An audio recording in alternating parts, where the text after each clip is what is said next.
tell me a little bit more about London. Is there anything that you like about London so far, or? Yeah, I think it's a very global city. There's a lot of like different people here. It's very culture heavy. There's a lot of things that you can do. You can go watch a play, you can hang out in the park. There's a lot of restaurants, international restaurants you can go to. So it's been very good in that sense. Also, I've been very fortunate the last, 4 months that I've been here that it hasn't really rained much. So that's been really good. Cool. And also you're a Premier League fan, so that's probably another perks of living in London. Yeah, I'm looking forward to seeing some games for sure. Go to one game while I was here. It wasn't in the Premier League. I watched a lower league game, and that was quite a bit of fun. Now let's move on to the fun part, MBA. Could you tell me like when and why you decided to pursue an MBA? When is a good question. I always thought I would do one, right? I always thought that I went into my career in public accounting knowing that wasn't going to be my end state, my terminal career. And so I took the GMAT. And in 2017, 2018, the reason I did it when I did it, I guess, is because I had a clock, right? Like a year into my career in public accounting, because I knew I wasn't going to be in public accounting for long. I knew that I was like, I'm going to do my time. But once I figured out that I can't do this for the long haul, and I don't really just want to go and be an accountant somewhere else, I want to explore different career opportunities. I knew that I probably needed a degree to enable me to do that. When you were actually applying for an MBA, you probably had like your short list of schools that you wanted to go to. What schools were they, and what went into your consideration in picking which schools you wanted to apply for? So I had criteria. I didn't just want to go for the highest ranked schools that I thought I could. My criteria was I wanted the school to be small enough, right? I wanted it to be less than 500 people. One of the criteria. I didn't want it to be too small, where it was like 100 or 150. I wanted it to be big enough that I, as I mentioned earlier, that I could know a substantial amount of the people that I went to school. But then also it has to be a well-regarded program. And so I ended up with a short list of Duke, Virginia, Texas, Georgetown, NYU, but there was a 6 or 7 schools. Once I kind of got that list down, I went on more visits, talked to more people. It's a way to also get a feel for this and understand whether you really want to be. And so for me, I really thought Duke stood out from, I think I could really enjoy my time here, both from just the environment, but also then the way this program is structured made sense to me. And then also just the people were kind of very welcoming when I was there. And I thought that was something I wanted to be a part of, right? I didn't want to go to school in a really large city. I didn't really want it to be in a big city because people will probably have friends there. Everybody has friends in New York, right? And so you kind of form a clique. So there was a lot of considerations from just like that first thought process. And then you go to the program structured like, I really thought like, for example, Michigan had this with it where you do kind of a consulting project in the middle of your MBA, just part of the program. And I thought that was really cool, right? And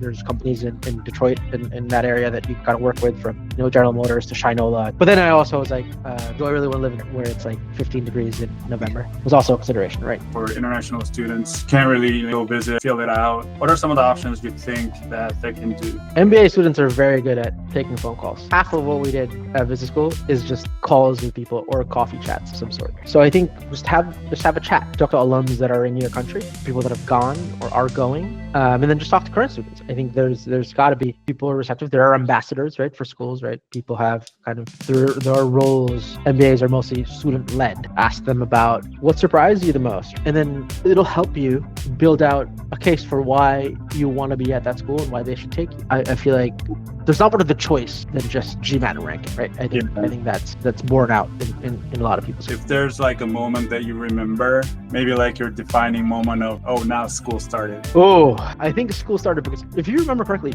we had a ton of homework, we had a ton of stuff to do before the MBA started. Immediately when you do get a bunch of reminders that you're supposed to do a lot of things, so that's when school started. But I guess the real first one, orientation was crazy, right? It was just a bunch of like rah-rah kind of. I think that first class was called GI, right? Is what it was called. I don't know if it's still called that. You sit there and isn't it like a 3-hour class? It was longer than a normal class. And so you're there for like an hour and a half sitting and somebody's just doing a lecture and then you get cold called. I think that's it when you're like, school started. You got a cold call and you didn't, and if you didn't read the case, I remember this day, and I don't know if you do, it was GI and we were sitting in the room and it was Shipper was the professor, and she starts cold calling people to answer a question, and nobody had read the material and nobody could answer her question, and she just kept moving on from person to person to person until somebody somebody was able to answer the question. I think there were 6 people she called on before she got an answer that she was satisfied with, because everybody was just unprepared. And I think that was when you were like, oh, I have to do stuff.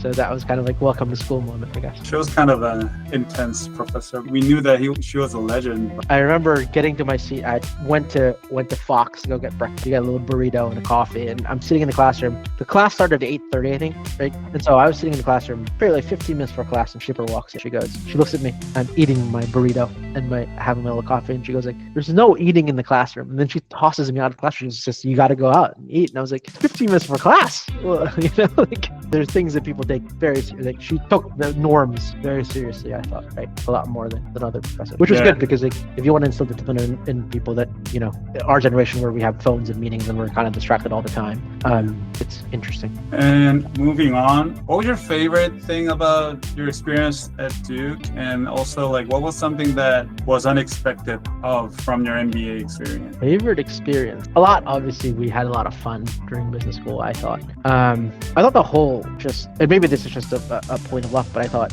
I really enjoyed the people in our section, right? I thought that was like highlighted just like how cool and interesting the people were, and we still keep in touch with a lot of them, and to a lot of weddings of people in our section. And it's not even just our section, but the people at FICA in general. Going for that same theme of what was unexpected. I always thought that you've got to get grouped to your little C leader. You get in the section. Within your section, you have this kind of thing called your C lead team, and so it's a group of 5 to 7 people within your section that you're kind of teamed for the first 3 terms, and you kind of do your homework with them. A lot of the items that you do are group items, group team submissions, right? And I remember the first ever homework we ever got was a question it was a 250-word response to a question of, is corruption good? Or I think that was the question. And the amount of debate and opinions to write a 250-word response with 6 people was crazy, right? I always thought there was no,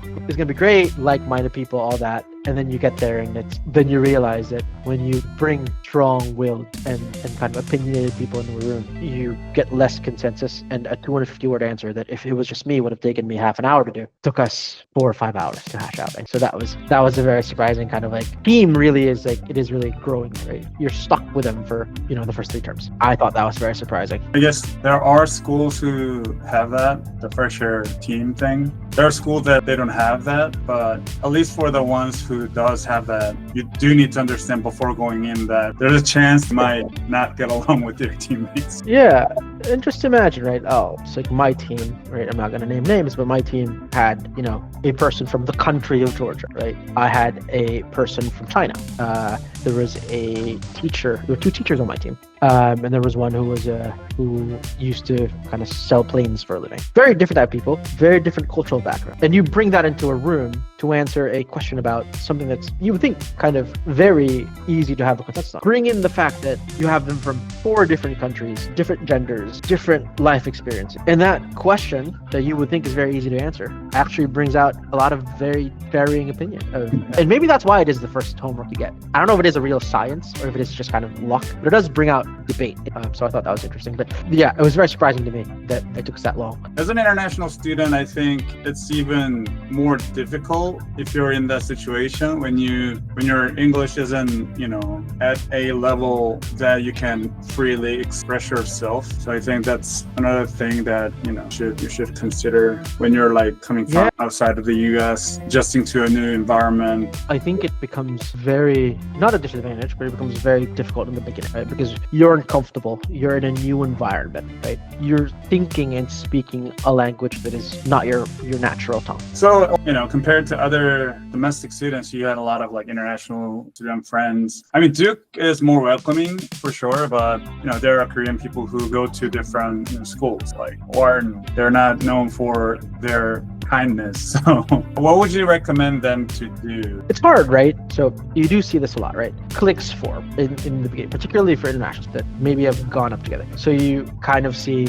we all had these international parties, right? Where Brazilians would throw, and we'd have a grill at a Brazilian thing. And the Chinese students would throw something, and the Indian students would do something. And you kind of see that they're not necessarily like forming groups, but you kind of see that they do accentuate their difference. We are different, and this is what we do, kind of thing. So I think that's great to form a core group of people that you can trust and kind of form a kind of a backbone of your social life within business school, right? But for going beyond your cohort of international you go with, I think part of it is just find what you're comfortable with doing and say yes to things that you're comfortable doing, or you that kind of just has to lean in, right? You can't withdraw. Some people do. We know a person who just decided that I'm not going to engage, I'm going to go to school, I'm going to go back to my family, or I'm going to go to school and I'm just going to play video games. Great, do that, awesome, right? But if you're not that type of person, or you kind of want to be a little more involved, I think there is a certain amount of initiative you have to take, right? Is to kind of just, be more open to things, because maybe then,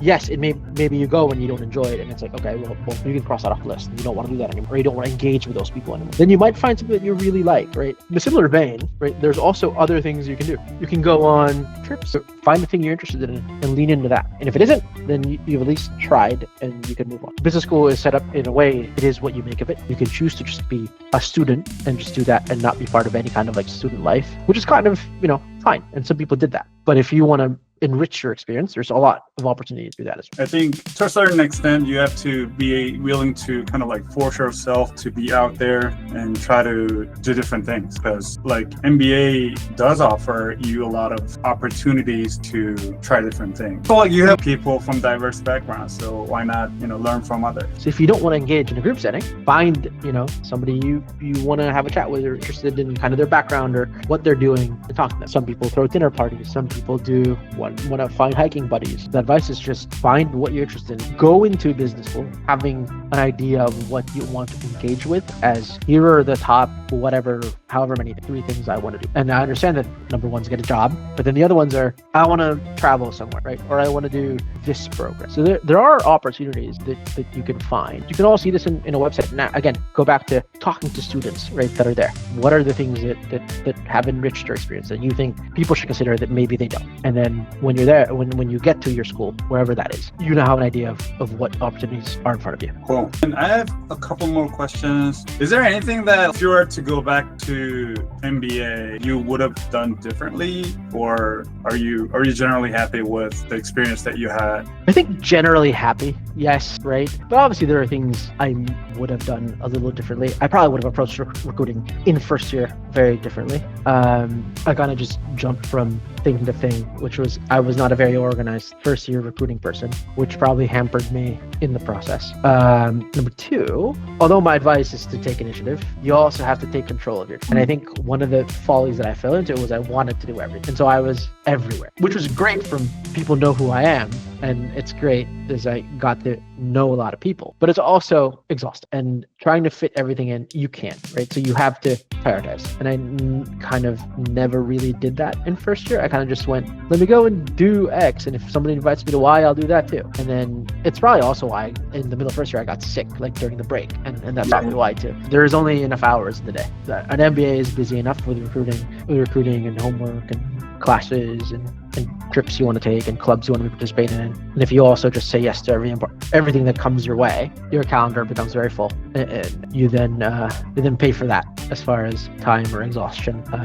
So that's one thing that I would change is I'd be a little bit more deliberate about the things I did, right? Not to say that things were bad, but I felt like it just took a toll on me towards the middle of first year for sure. Could you elaborate on what you meant when you said your first year recruiting wasn't very organized? Yeah, so for me, right, I knew I wanted to pivot, and I applied to so many things or networked with so many different types of companies. I wasn't very targeted in my approach, right? It was very different from second year, where I was like, okay, I know I want to work in this type of role, and I want to pursue it as a program in this type of program. And so I was able to prioritize my time. Whereas when I was in first year, I was like, oh, there's a Google Coffee Chat thing, let me sign up for that. There's a Microsoft thing, let me sign up for that. And then you're kind of just talking to everyone. You're in Bain office hours one day, and then you're in Delta Airlines office hours the next. And you're like, okay, right? And it goes back to me saying yes to a bunch of stuff. I think there also has to be a semblance of define what you want. I think in the beginning, go and talk to all the companies and see what